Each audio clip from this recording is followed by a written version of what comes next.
We now welcome in the head coach of the Tigers. Coach, I know this is a heartbreaker here, a big lead. There was just a 12-minute period there in the second half, just slow starting that second period, and give Cumberland some credit. They played well and tough loss. Yeah, it is, and unfortunately, for whatever reason, our message didn't get across at halftime. That was our number one message that we got our guys. This is a 40-minute game, not a 20-minute game. Obviously, I've known Coach Butcher for such a long time, and I respect everything he does. I knew his team was going to come out with great energy.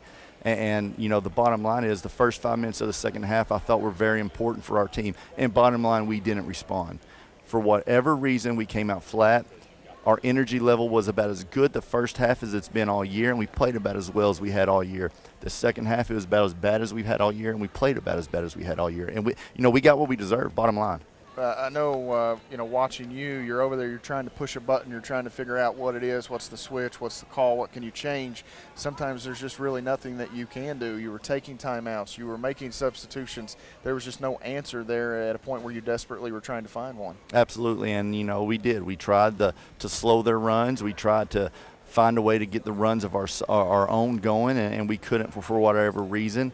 I thought our guys did a pretty good job for a while of really attacking the rim and trying to get to where we could get some shots at the foul line, and for whatever reason, we weren't getting to the foul line. But, again, our guys for 20 minutes was good and 20 minutes was really bad, and we've got to reflect and we've got to find a way to improve from that. You see Hagen Tyler score 19 today. Andrew Smith, a big double-double, 18 of 16, but I can't help but to look on this list, and Ronald Taylor unable to play today. I know that ankle was a concern, and you knew you may only have him for one this weekend. It just didn't respond, and he would have made a difference in this game. We missed Ronald badly today. Obviously, his defense is very good. We played a team with a lot of bigger perimeters, so we were trying to find a few ways to guard that. At times, first half, we did really well slowing it down, and then Griggs obviously really got going in that second half, and we didn't have much of an answer for him. And it would have been good not only for Ronald because of bigger guard and one of our better defenders. It would have been good because we would have been able to have a few more guys to sub. The second game of a 2 and 3 day is very tough. And, we had some tired guys, but whenever you're put under certain circumstances, you got to be able to fight through. And again, I thought we showed a little bit of fragileness today, and I hadn't really seen that before.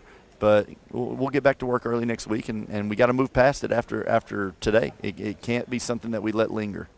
Calvin Fletcher came in and gave you 8 minutes. Juwan Duran, 7-10 for Sam Whining. That's it off the bench today. You talked about some extended minutes. Hagen Tyler played every second of this game. Is there a point in the game where you noticed the legs, or is it just the culmination of a play here, a play there, just not being able to give it all you want? You could notice some things. I think more on the defensive end where they got going, and Griggs lowered his head and started trying to get to the rim. And I felt like early on in the game we were being able to really hold our ground, and we couldn't hold our ground as well. And we were late on some of the things. We were guarding one of their point guard, Van Dome. We were really gapping and trying to help on the hedge and not getting split. And we seemed to become about a second late on that.